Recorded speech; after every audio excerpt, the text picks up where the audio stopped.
శ్రీపాదరాజం శరణం ప్రపజ్జే. శ్రీపాద శ్రీవల్లభ చరితామృతం అధ్యాయము 19.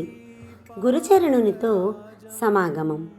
వల్లభేశ్వర శర్మ దంపతులు, నేను సుబ్బన్న శాస్త్రి శ్రీపాదుల వారి లీలలను స్మరించుకొంచుంటుంది. ఇంతలో వారికి దూరపు బంధువైన లింగణ శాస్త్రి అన్న అతడు వచ్చును. అతడు వేదాంగ పారంగతుడు. లింగన్న శాస్త్రి ఈ విధముగా చెప్పనారంభించను. నేను పితృతర్పణముల నిమిత్తము పాదగయ క్షేత్రమైన పీఠికాపురమునకు వచ్చితిని. మా తాతగారు కర్మిష్ఠుడైన బ్రాహ్మణుడైనను ధర్మంతుడైనను బహు పిసినారి. శాస్త్రములలో చెప్పబడిన ఆపద్ధర్మములను ధర్మ సూక్ష్మములను వితండవాదముతో తనకు అనుకూలముగా అన్వయించుకునేవారు. పితృదేవతల తృప్తి కొరకు చేయబడు దశవిధ దానములను యథాశక్తి అను సూత్రంతో వక్రముగా అన్వయించుకొని వారు అత్యంత స్వల్ప ద్రవ్యముతో ఆ తంతు అయినదని అనిపించుకొనివారు. శ్రద్ధాపూర్వకంగా చేయబడు శ్రాద్ధ కర్మములందు కూడా అనవసరముగా ద్రవ్యము ఖర్చపెట్టబడుతున్నదనియు, భోక్తలు ఇదే అదునని భావించి మిక్కుటంగా భోజనం చేయుచున్నారనియు, తన ఇల్లు గొల్లగుచున్నదనియు అంతర్మథనము చెందడివాడు. కాలము తీరగా మా తాతగారు చనిపోయారు. మా నాయన కూడా తండ్రి అడుగుజాడల్లోనే నడిచిన. జగద్భక్షకుడైన కాలము నా తండ్రిని కూడా కబళించాను.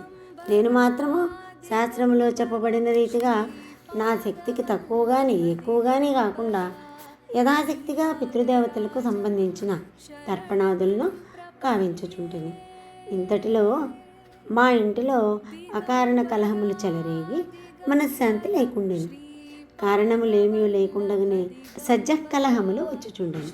పరమశాంతులైన బంధుమిత్రులు మా ఇంట అడుగుపెట్టిన కొలదిసేపటికే రౌద్ర స్వభావం పొంది జగడములకు దిగగా అది కలహాల నిలయమాయను. నా భార్య నాపై అలిగి పుట్టింటికి పోయినది. నేను పరుండినప్పుడు నా కుమారుడు నా ఛాతీపై కూర్చుని తన 2 చేతులతో నా పీక పిసిగివేయి తలంచెను. నా కోడలు, నీ వయసు వారు చాలామంది వల్లకాటికి చేరి ఉన్నారు, నీ వంతు ఎప్పటికి వచ్చినో కదా అని తిట్టిపోసేది. నా కూతురు, నీ వంటి దరిద్రునికి కూతురుగా జన్మించుట ఏ జన్మలో నేనెంత పాపం చేసుకుంటున్నావు కదా అని పరుషవాక్యంలాడేది.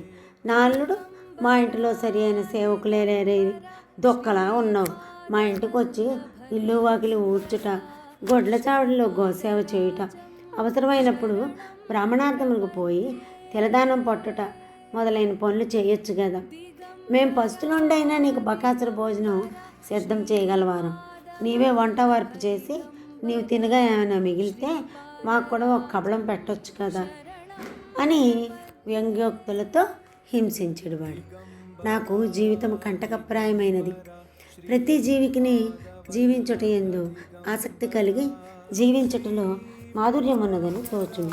అయితే నా విషయంలో జీవించుటలో మాధుర్యం లేదని తేలిపోయినది. అయినచో బలవంతంగా ఆత్మహత్య చేసుకున్న మరణించదు అన్న పిశాచ జన్మ లభించునేమోనని భయము. నా మరణానంతరము నాకు శాస్త్రోక్త పద్ధతిలో అంత్యక్రియలు జరగవని నాకు స్పష్టంగా తోచినది. ఒకనాడు నేను మా ఇంట్లో ఉన్న గొడ్ల చావిడిలో నాకు అప్పచెప్పబడిన పనులు అన్నింటినీ పూర్తి చేసుకుని భోజనం చేయుటకు ఉద్యుక్తుడినైతుంది. అయితే నా కోడలు నాకు పాసిపోయిన అన్నం పెట్టింది. అది దుర్వాసన కలిగి ఉన్నది. దానిలో నాకు కొన్ని పురుగులు కూడా కనిపించినవి. పనులు చేసి అలసి ఉన్న నాకు మిక్కుటంగా ఉన్న క్షుద్బాధ మరింత హింస కలిగించినది. కన్నీళ్లు కార్చదమన్నను ఓపిక లేని స్థితిలో ఉంటుంది. దుర్వాసనతో కూడి ఉన్న అన్నమును తినజాలను, ఆకలి బాధకు తట్టుకొనజాలను. కడుంగడుదైన స్థితిలో ఉన్న నాకు ఈ లోకము, ఈ జనులు, ఈ బాంధవ్యములు అన్నీ సత్యములేనా, లేక ఇదంతా ఒక ఇంద్రజాలమా అని మనసులో శంక కలిగినది. ఆలోచించే శక్తి కూడా లేక మనసు మొద్దుబారింది. ఇటువంటి విషమ పరిస్థితుల్లో ఒక అవధూత నేనున్న గొడ్ల చావడిలో నాకు దర్శనమిచ్చును. కరుణారసము మహాప్రవాహము వలె అతని కండ్ల నుండి ప్రవహించుచుండెను. ఆ దివ్య కరుణామూర్తి గాంచిన తక్షణము పసి బాలుని వలె వెక్కి వెక్కి ఏడ్చి తిని ఆ వ్యక్తి నాకు కొన్ని లక్షల సంవత్సరముల నుండి తెలియననిడి జ్ఞానము కలిగినది.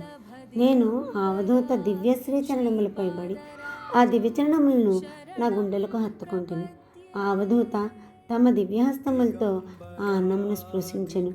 కంచములోని ఆ అన్నము అదృశ్యమాయను. ఆ కంచములో హల్వా అనబడు తీపి పదార్థం ఉండెను. ఆ అవధూత ఆ హల్వాలో స్వల్ప భాగం స్వీకరించి మిగిలినది నన్ను తినమని ఆజ్ఞాపించను. నేను సంతుష్టిగా తింటిని. నాలో జవసత్వములు పుంజుకొనినవి. ఆ అవధూత నన్ను ఒక గుణపముతో ఈశాన్య మూల తవ్వమనెను. నిలువెత్తు గొయ్యి తీసిన తదుపరి దానిలో 2 కుక్కల అస్థిపంజరములు బయలుపడినవి. వాటిని నేను అవతల పారవేచితిని. అవధూత నా వద్దనున్న గంజిని దానిలో పోయమనెను. నేను ఆ గోతిలో గంజిని పోసి మట్టితో పూడ్చితిని. అంతటా అవధూత ఇట్లా సెలవిచ్చెను. నీకు పిశాచ బాధ నివృత్తి చేసి తిని నీ గృహమునకు ఇప్పుడు స్థలశుద్ధి జరిగినది. క్రమశః పరిస్థితులు చక్కబడును. పాదగయ క్షేత్రమైన వీటికాపురం నుండి నీకు పిలుపు వచ్చినది. తక్షణమే నీవు పయనము కావలసినది. నీకు తగిన ఏర్పాట్లు చేయబడును. మనము తిరిగి పీఠికాపురంలో కలుసుకుందుము.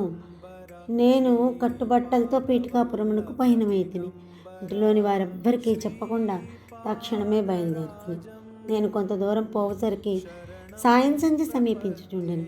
ఒక మామిడి తోట గుండా ప్రయాణం చేయుచుంటిని. ఆ తోట యజమాని నరసింహప్ప అనునతడు నన్ను మిగుల ఆదరించెను.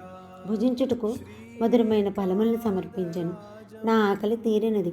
ఆ రాత్రికి తన ఇంట ఆతిథ్యం తీసుకొనవలసిందని బ్రతిమాలను. నేను సరే అంటని. ఉదయం నేను స్నాన సంధ్యలు నెరవేర్చుకున్న తదుపరి నాకు వస్త్రదానం అనర్చి కొంత ద్రవ్యమును దక్షిణగా సమర్పించెను. అవధూత చెప్పినట్లే సక్రమముగా ఏర్పాట్లు జరుగుతున్నట్టును గమనించిన నాకు ఆశ్చర్యము కలిగింది. అంతటా ఆ రైతు, అయ్యా, నిన్న మధ్యాహ్న సమయం నందు ఒక అవధూత స్వప్న దర్శనమిచ్చి సాయం సంధ్య ఎందు సద్బ్రాహ్మణుడు ఒకడు పాదచార్యే తోట మార్గమున పోచుండునని అతనికి ఆతిథ్యం ఇచ్చి ఆ మరునాడు వస్త్రదానం చేసి దక్షిణ కూడా ఇవ్వవలసిందనియు అతనికి భుజించుటకు మామిడి పండ్లను ఇవ్వవలసిందనియు చెప్పాను. తమ దర్శన భాగ్యము కలిగినది. మీకు సేవ చేసుకునే అదృష్టము కూడా నాకు కలిగినది. ధన్యుడనైతిని అని సంబరముగా చెప్పాను. ఈ వృత్తాంతమును బట్టి ఆ అవధూతలో అతీత శక్తులు చాలా కలవని, వారు సామాన్య అవధూత కాదని నాకు స్పష్టమైనది. నేను వేదమునందలి రుచులను వల్లెవేసుకొనుచు ప్రయాణం చేయుచుండేది. నూతన వస్త్రములు ధరించి వేదమును వల్లెవేసుకొనుచు పోచుండగా నాలోని నరముల్లోనూ విద్యుత్ ప్రవహించడం గమనించుతుంది. ఆ విద్యుత్ ప్రవాహం వలన శరీరం నందు తెలియరాని ఆనందము కలుగుచుండెను. నా వెనకనే ఎవరో వేద పండితుడు వడివడిగా వచ్చుట గమనించింది. అతడు వేదమునందలి సావిత్రి పన్నమును చెప్పనారంభించను. నేను కూడా అతనితో స్వరము కలిపి తిని. అంతటా వేద పండితుడు సావిత్రి పన్నము చాలా ముఖ్యమైనది. త్రేతాయుగమునందు భరద్వాజ మహర్షి సవితృకాఠిక చయనము చేసెను. అది కూడా పీఠికాపురంలోనే చేసెను. ఆ దత్తప్రభువు ఏనాడో ఇచ్చిన వాగ్దానం అనుసరించి నేడు పీఠికాపురం నందు శ్రీపాదవల్లభ రూపమున అవతరించినాడు. వేదము ప్రభు సమ్మతము. వేదములను పఠించే అధికారము బ్రాహ్మణులకే ఇవ్వబడినను వేదములను అధ్యయనము చేయ అధికారం మాత్రము సర్వవర్ణముల వారికి ఇవ్వబడింది. బ్రాహ్మణులు శ్రీకృష్ణుని పూజించువారు. మరి శ్రీకృష్ణుడు బ్రాహ్మణుల పాదములు కడిగి నీళ్లను నెత్తిపై జల్లుకొనివాడు. పీఠికాపురం నుండి పిలుపును అందుకున్న నీవు ఎంతయో అదృష్టవంతుడవు అని పలికిన. నేను వారిని, అయ్యా, శ్రీపాద శ్రీవల్లభులు అనగా ఎవరు? వారి మహిమను వినగోరుచున్నాను అని కోరగా ఆ వేద పండితుడు, నాయన, శ్రీపాద శ్రీవల్లభుల వారి దర్శనము సర్వపాప క్షేకరం. వారు సాక్షాత్తు దత్తాత్రేయుల వారు. వారి లీలా జన్మభూమి పీఠికాపురం. పూర్వయుగములందరి మహాత్ములు అవసరం ఏర్పడినప్పుడు అవతార పురుషునితో కలిసి అవతరించుట కద్దు.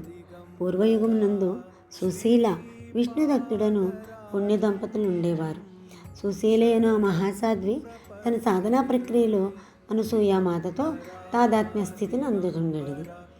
దత్త జయంతి రోజున ఆమె ప్రసవ వేదనను అనుభవించడిది. విష్ణుదత్తుడు తన సాధనా విశేషములతో అత్రి మహర్షుల వారితో తాదాత్మ్య స్థితి నొందడివారు. ఈ తాదాత్మ్య స్థితి అనున్నది అభౌతికం, అప్రాకృతికం, మనోబుద్ధులకు అగోచరం. దేవరహస్యము వాక్కునకు అందనటువంటిది, వివరించి చెప్పుటకు సాధ్యము కానిది. వారే ప్రస్తుతము సుమతి మహారాణి అప్పలరాజు శర్మగా జన్మించిరి. వారి తపఫలముగా శ్రీపాదుల వారు వారికి సంతానముగా జన్మించిరి. వారు కృష్ణ యజుర్వేదులు, ఆపస్తంభ సూత్రులు, భరద్వాజ గోత్రీకులు. పూర్వయుగమునందలి లాభాద మహర్షి అను వైశ్యముని వాసవి కన్యక అవతారం నందు భాస్కరాచార్యునిగాను, శ్రీపాద శ్రీవల్లభ అవతారమున సుమతి మహారాణికి తండ్రి అయిన బాపనార్యులుగాను జన్మించిరి. నీవు పీఠికాపురమున ఆ మహాపుణ్యవంతులను దర్శనము చేసుకోగలవు. ఆతిథ్యమిచ్చి వస్త్రదానమును దక్షిణను ఇచ్చిన రైతు పీఠికాపురం నందలి పైండా వెంకటప్పయ్య శ్రేష్ఠి అని వారి తండ్రి అయిన సుబ్బరామయ్య శ్రేష్ఠి అని వారి వద్ద పూర్వజన్మం నందు పాలేరుగా ఉండేవాడు. పరమ పవిత్రులైన సుబ్బరామయ్య శ్రేష్ఠి వారింట భోజనము చేసిన మహాపుణ్యము వలన అతడు భూస్వామి సకల సుఖములను పొందుచున్నాడు. పీఠికాపురం నందలి పైండా వెంకటప్పయ్య శ్రేష్ఠియును వత్సవాయ నరసింహవర్మయును శ్రీపాదుల వారికి అత్యంత ప్రీతిపాత్రులు. వారికి శ్రీపాదుల వారి యందు వాత్సల్యభక్తి మెండు అని వివరించిరి. ఆ తదుపరి నేను అయ్యా, కర్మబంధములు అత్యంత సంక్లిష్ట సంబంధములని గమనించితిని. యజ్ఞము చేయనప్పుడు పవమాన ఘటము బద్దలైన ఎడల ఆ ఘటముతో పాటు ఆధ్వర్యుని శిరస్సు కూడా వెంటనే బద్దలై వాని ప్రాణము పోవునని చెప్పబడినది. నేటి కాలంలో యజ్ఞములు జరుగుతున్నవి. పొరపాటున పవమాన ఘటములని చెప్పబడు ఆ మూడింట్లో ఏదైనా ప్రమాదవశాత్తు బద్దలయించో అధ్వర్యుని శిరస్సు బద్దలగటలేదు. దీనికి కారణమేమి? ఇట్లు వేదశాస్త్రములందు చెప్పబడిన విషయములు శుభములు కలిగించినవి కానీ అశుభములు కలిగించునవి కానీ సంభవింపకపోవచ్చే నాస్తికుల వేదశాస్త్రములను అవహేళన చేయుచున్నారు అని వారిని అడుగుతుంది. దానికి ప్రతిగా ఆ మహామహులిట్లు వచించిరి. నాయన, ప్రస్తుత కాలంలో నిర్వహింపబడి యజ్ఞములలో పవమాన ఘటములలో విద్యుత్తు మొదలైన ప్రాణహారక పదార్థములు లేవు. యజ్ఞమును నిర్వహించు ఆధ్వర్యుడు గొప్ప సాధకుడై ఉండవలెను. అతనిలో యోగాగ్ని ప్రస్ఫుటముగా ఉండవలెను. ఆ యోగాగ్నియే పవమాన ఘటములలో విద్యుత్తు కలిగించగలదు. మహాయోగి అయినవాడు అధ్వర్యుడే యజ్ఞమును చేసిన ఎడల సత్య ఫలితము కలిగి లోకశ్రేయస్సు కలుగును. అట్లుగాక నామమాత్రముగా జరుగు ప్రక్రియల వలన వేదశాస్త్రోక్త ఫలములను పొందజాలము. యజ్ఞాది కర్మలలోనిచ్చే దక్షిణలలో 16, 116, 1116 అనడి సంఖ్యాభేదములకు కూడా ఎంతో రహస్యార్థమున్నది. గోత్రమనున్నది పితృ సంబంధమైనది. ఈ ధర్మము సృష్టి ఉన్నంత వరకు మార్పు చెందనది. సాపిండ్యమనున్నది మాతృ సంబంధమైనది. ఈ ధర్మము దీనికి 7 పురుషములకు నివృత్తమగును. వివాహమునకు పుత్రుడు, ధనము అను 2 ఫలములు కలవు. ఈ రెండింటినీ పొందుటకు స్త్రీ అనడి అగ్ని ముఖ్యముగా కావలెను. గుణభేదమే లేని శ్రీపాదుల వారికి కులభేదములు ఎట్లుండును? వారు భావాద్వైతము బోధించుచున్నారు, కర్మాద్వైతమును కాదు. ఆదిశంకరుల వారి వలె శ్రీపాదుల వారు పక్షపాతరహితులు. ఆదిశంకరులు హేమ విద్యను సత్వగుణ ప్రధానులైన బ్రాహ్మణులకు ఉపదేశించగా, రజోగుణ ప్రధానులను పరోపకార పరాయణులకు కళ్ళు గీసుకొని జీవించు గౌడ కులస్తులకు ఉపదేశించిరి. అటులనే శ్రీపాదుల వారు కూడా జాతి, మత, వర్ణ, వయో వివక్షత లేకుండా వారి వారి యోగ్యతానుసారము తన అనుగ్రహమును ప్రసరింపజేతురు. ఆదిశంకరుల వారు హేమ విద్యను బ్రాహ్మణులకు ఉపదేశించిన వారు లోభులై ధన వ్యామోహాదుల యందు చిక్కి స్వధర్మానుష్ఠానమును మరచిపోవుదురు. మనస్సు, బుద్ధి, అహంకారము, భూమ్యాది పంచతన్మాత్రలు అనడు ఈ 8 జడ ప్రకృతులందరూ. చిత్ ప్రకృతితో కలిపిన ఎడల ఇవి 9 1 అనున్నది చిత్ ప్రకృతికి ప్రతీకము. 2 నుండి 9 వరకు ఉన్న ఈ 8 అంకెలు 8 జడ ప్రకృతులకు ప్రతీకలు. శూన్యమనున్నది బ్రహ్మతత్వమునకు ప్రతీకము. పూర్ణముతో కూడిన 9 అంకెల వలన పుట్టిన గణితము ప్రకృతిలో కార్యకలాపమునకు అనగా సృష్టికి ప్రతీకమై ఉన్నది. శ్రీపాదుల వారు 2 చపాతీల కోసం దో చౌపాతీదేవి లక్ష్మి అని హాస్యముగా భిక్ష అడుగుచుండరి వారు. ఇది 2498 అను సంఖ్యకు ప్రతీక. వారి ప్రతి కదలికలోను వాక్కులోను నానార్థములు గోచరించును. సృష్టిలోని సమస్త ద్వంద్వములకు 2 ప్రతీక. స్థూల సూక్ష్మ కారణ మహాకారణ శరీరములకు 4 ప్రతీక. మార్పులకు లోను కాని బ్రహ్మతత్వమునకు 9 ప్రతీక. మహామాయకు 8 ప్రతీక. శ్రీపాదుల వారు అర్ధనారీశ్వరులు. శ్రీపాదుల విరాట్ స్వరూపం. నేను బృహత్శిలానగరం అని పిలువబడు పెనుగొండ గ్రామమునకు చెందినవాడను. నన్ను గణపతి శాస్త్రి అని అందరు. నేను వేదాధ్యయనము చేయి నిమిత్తము వాయసపురం అనగా కాకినాడ అగ్రహారమునకు చేరితిని. గురు శుశ్రూష చేయిచు వేదమును నేర్చుకుంటుని. మా గురుదేవులకు వారి గృహమునకు సమీపముననే భూములు కలవు. వారికి గోగణము కూడా విస్తారం. నేను గోవులను మేపుటకు పొలమునకు పోయి తిని. ఒకనాడు పశువుల కాపరి వేషమున ఉన్న దివ్య తేజో విరాజితుడైన 10 సంవత్సరముల వయసు గల బాలకుడొకడు మా భూమిలోనికి వచ్చును. అతడు మెడలో జందెమును ధరించి ఉండెను. కావున నేను బ్రాహ్మణ బాలకుడని నిశ్చయించుకొని నిర్ధారణ కొరకు అతనిని అడిగితిని. అంతటా ఆ బాలకుడు, నేనే, నాలో సమస్త తత్వములను ఉన్నవి, అన్నింటికీ ఆధారభూతుడైన నేను మాత్రమే నేనే. నాలోని బ్రాహ్మణ లక్ష్యములు గాంచి నీవు నన్ను బ్రాహ్మణుడని భావించిన అది తప్పు కాదు. అయితే అది మాత్రమే సత్యము కాదు. నాలో క్షత్రియ లక్ష్యములను గాంచి నన్ను క్షత్రియుడు అనుకున్నా అది అసత్యము కాదు. అయితే అది మాత్రమే సత్యము కాదు. నాలోని వైశ్య లక్షణములు గాంచి నన్ను వైశ్యుడని అనుకున్నాను అది అసత్యము కాదు. అయితే అది మాత్రమే సత్యము కాదు. నాలో శూద్ర లక్షణములు గాంచి నన్ను శూద్రుడు అనుకొనుచున్నాను అది తప్పు కాదు. అయితే అది మాత్రమే యథార్థం కాదు. నన్ను నీవు చండాలునిగా భావించినను తప్పు కాదు. కానీ అది కూడా యథార్థం కాదు. నేను సమస్త పరిమితులకు అతీతుడను. సత్యములుగాను అసత్యములుగాను తోచడి ప్రతి విషయమునకు నేను అతీతుడను, ఆధారభూతుడను. నేను పరమసత్యమును. ఆ సత్యతత్వము అన్ని అవధులకును ఆవలనుండును. నా యొక్క ధర్మము పరమధర్మము.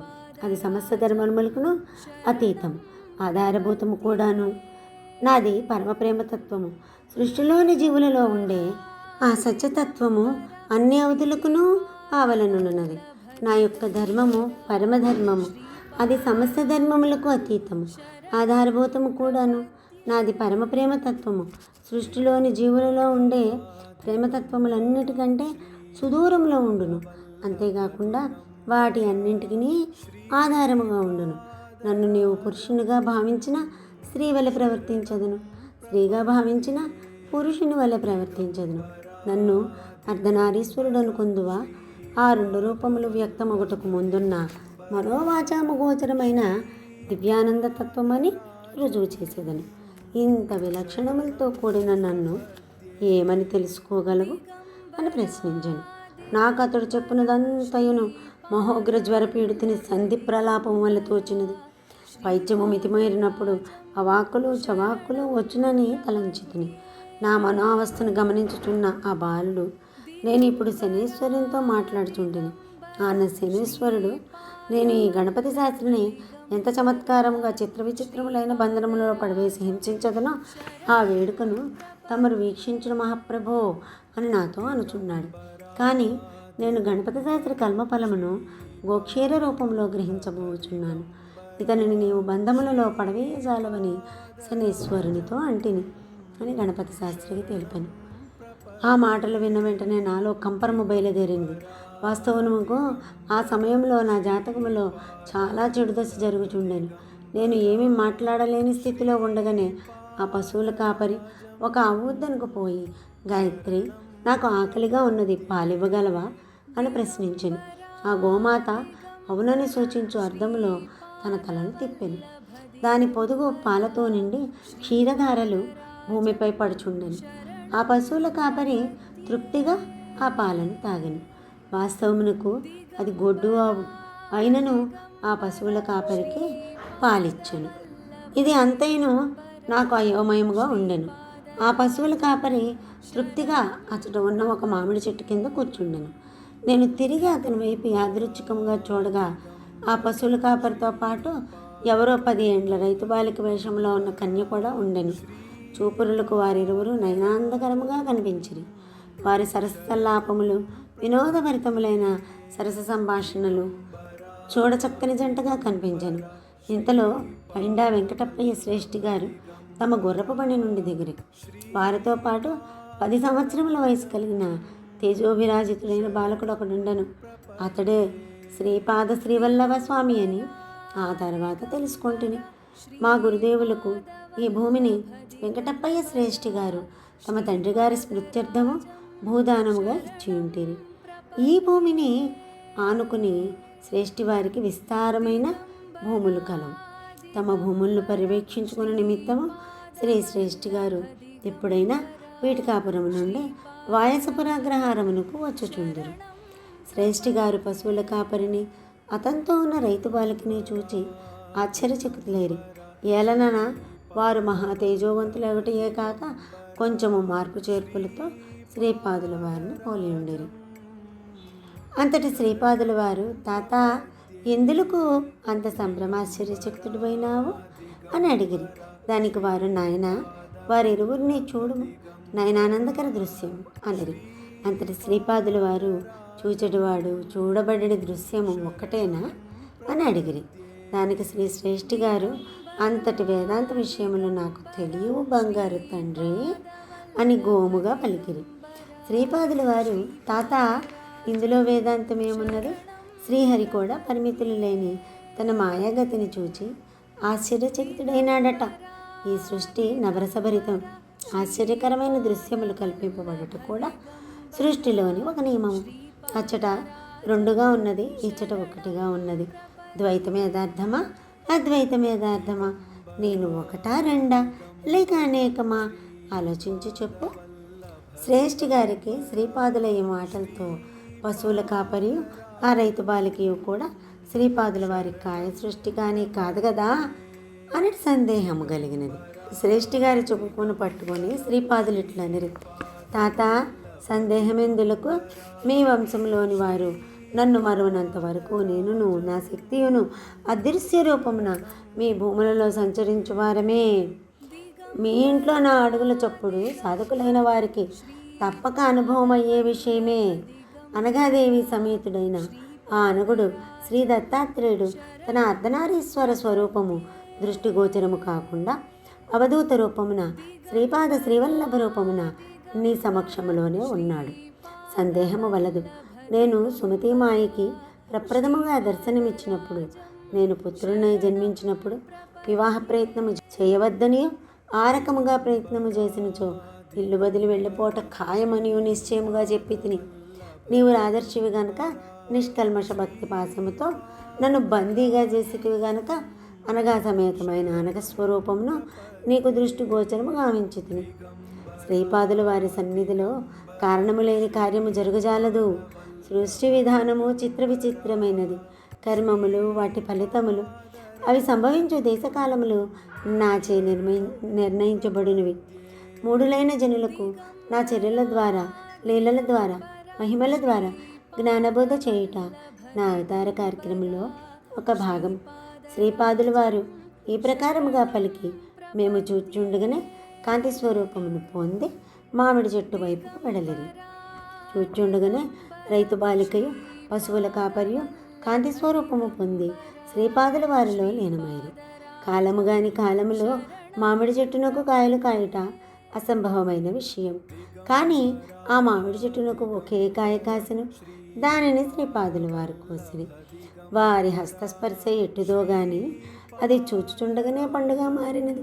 పసిపిల్లవానికి తల్లి భోజనము కానీ మధుర పదార్థములు కానీ తినిపించు రీతిన శ్రీపాదుల వారు శ్రేష్ఠి గారిచే ఆ మామిడి పండును తినిపించరు.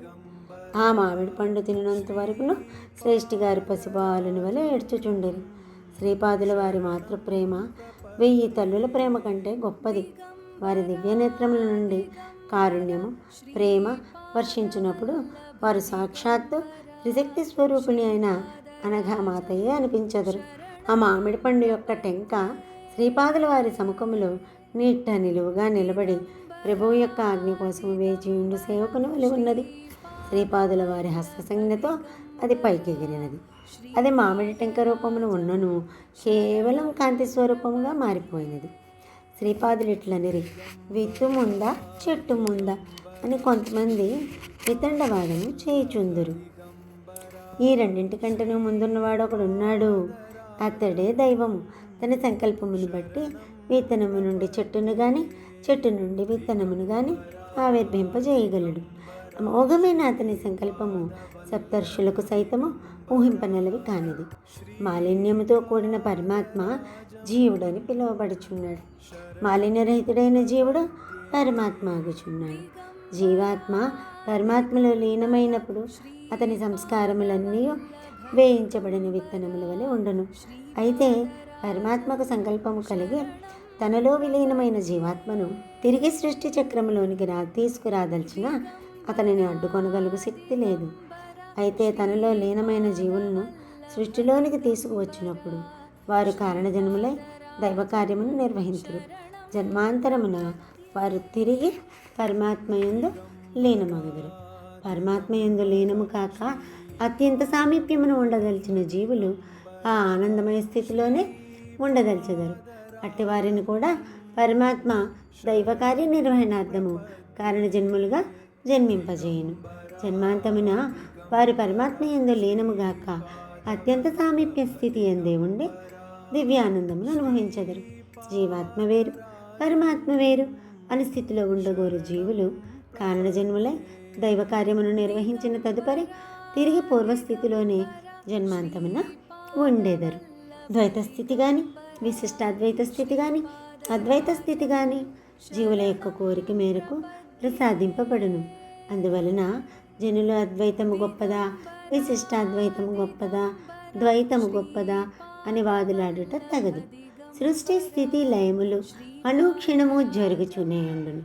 బ్రహ్మ విష్ణు రుద్రులు తమ తమ కల్పాంతములలో పరమాత్మ యొక్క అవ్యక్తానందమయ స్థితి యందు ఉండెదరు. వారు తిరిగి మహాసంకల్పం అనుసరించి వ్యక్తి స్థితికి వచ్చి వారి కోసమై నూతనముగా సృష్టించబడిన బ్రహ్మాండములందు సృష్టి స్థితి లయములు కావించెదరు. నవవ్యాకరణ పండితుడైన హనుమంతుడు రాబో కల్పంలో బ్రహ్మగా నుండును. జీవులకు వారి వారి సంస్కారములను బట్టి యోగ్యతా విశేషములను బట్టి విశ్వపరిపాలనా కార్యక్రమంలో బాధ్యతలు ప్రసాదింపబడును. అందువలన సృష్టి యందలి బ్రహ్మాండములు అనేక కోట్లు వాటి పరిపాలనా నిర్వహణకు వినియోగింపబడు దేవతాశక్తులు కూడా అనంతముగా ఉండును. ఆ దేవతాశక్తులకు ప్రతిబంధకములుగా ఉండు రాక్షసశక్తులు కూడా అనంతముగా ఉండును. తురుష్కులు సగుణోపేతుడైన నిరాకారుని అల్లా అని పిలిచెదరు. క్రైస్తవులు సగుణోపేతుడైన నిరాకారుని యెహోవా అని, సృష్టి యందు ప్రతిబింబించిన కూటస్థ చైతన్యమును కుమారుడైన యేసు అనియు సాంత్వమును ఆదరణమును ప్రేమను కరుణను సమకూర్చు దివ్య చైతన్యమును పవిత్రాత్మయని వ్యవహరించెదరు. సమస్త ధర్మములయందును మతములందును సిద్ధాంతములయందును స్వప్రకాశముతో వెలుగొందువాడను నేనే.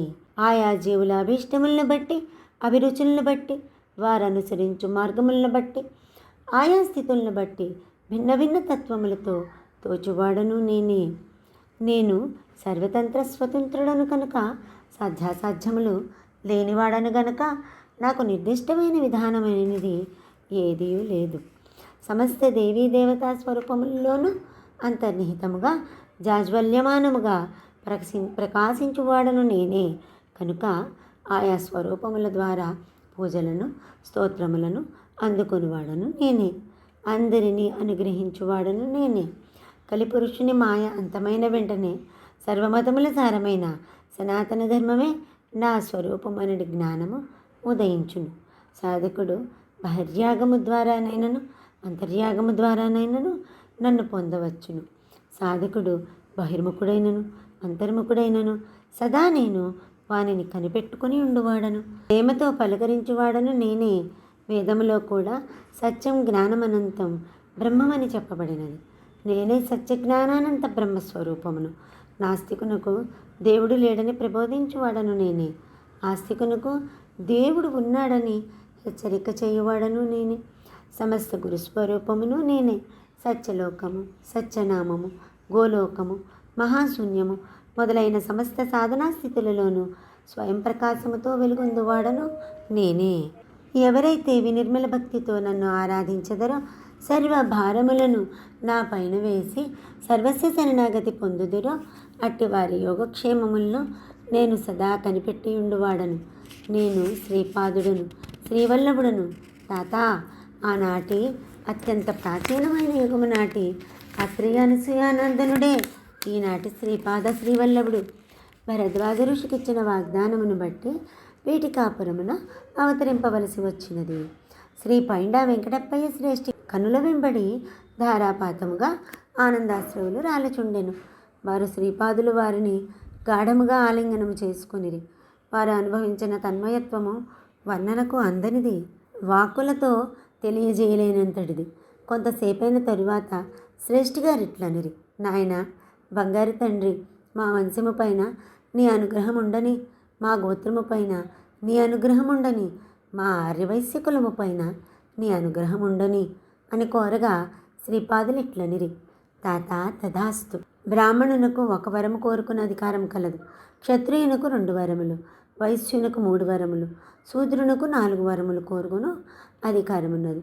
నీవు కోరిన 3 వరములను అనుగ్రహించితిని. 33 కోట్ల దేవతల సాక్షిగా వాగ్దానము చేయుచున్నాను. నా పేరిట నా మాతామహులైన శ్రీ బాపనార్యుల ఇంట సరిగా నా జన్మస్థానమునందు శ్రీపాద శ్రీవల్లభ మహాసంస్థానం ఏర్పడును.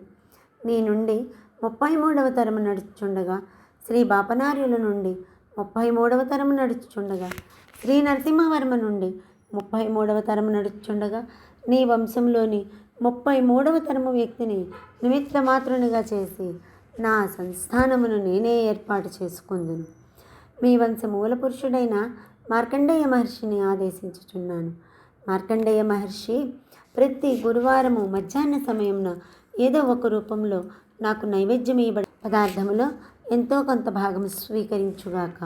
దానివలన మార్కండేయ గోత్రమునందు జన్మించిన వాళ్లకు మేలు కలుగ్గాక. నీవు కోరినట్లే ఆర్యవైశ్యులపై నా అనుగ్రహం ఉన్నది. ఆర్యవైశ్యులకు రాజ్యాధికార యోగము కలుగునట్లు ఆశీర్వదించుచున్నాను. దానికి ప్రతిగా భవిష్యత్తులో ఆర్యవైశ్యుడొకడు భారత ప్రభువు కాగలడు. విచిత్రమైన నాడీ జ్యోతిష్యమునందలి సూచనను బట్టి పీఠికాపురము రాగలడు. మెండుగా నా అనుగ్రహము పొందగలడు.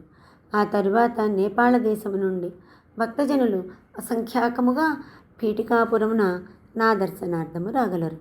నా యొక్క శాసనము శిలాశాసనము సృష్టిలోని ఏ ప్రాణికిని అది అనుల్లంఘనీయమైన శాసనం. తాత, నా జయగంట రకరకముల మార్పులకు లోనై నా మూర్తి ప్రతిష్ఠింపబడిన స్థలములో భూమిగతమై ఉండును. జయగంట చేరిన దానికి గుర్తుగా అచ్చటి త్రవ్వకములలో కొన్ని మృణ్మయ పాత్రలు లభించును. పీఠికాపురమునందు నిర్మింపబోవు నా మహాసంస్థానమునకు ద్రవ్య సహాయం చేయుటకు ఎంతో సుకృతము కావలెను.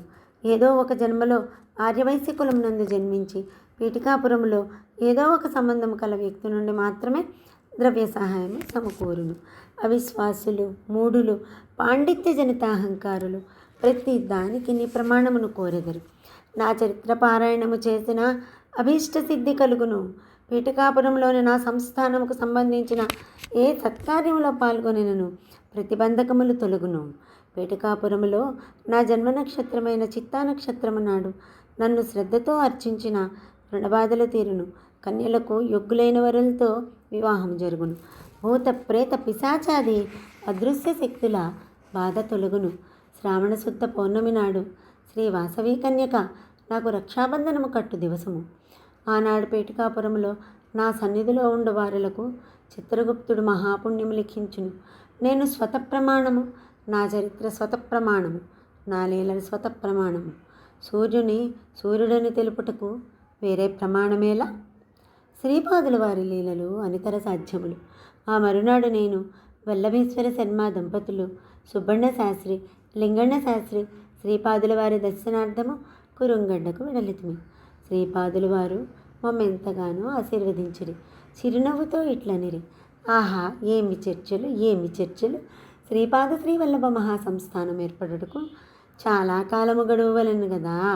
మల్లాదివారి రుణము, పైండావారి రుణము, వత్సవాయి వారి రుణము తీరేదన్నటికో ఈ విధముగా పలికి మౌనముద్ర వహించిరి. శ్రీపాద శ్రీవల్లభులకు జయము జయము. దిగంబరా దిగంబరా శ్రీపాదవల్లభ దిగంబరా శ్రీపాదరాజం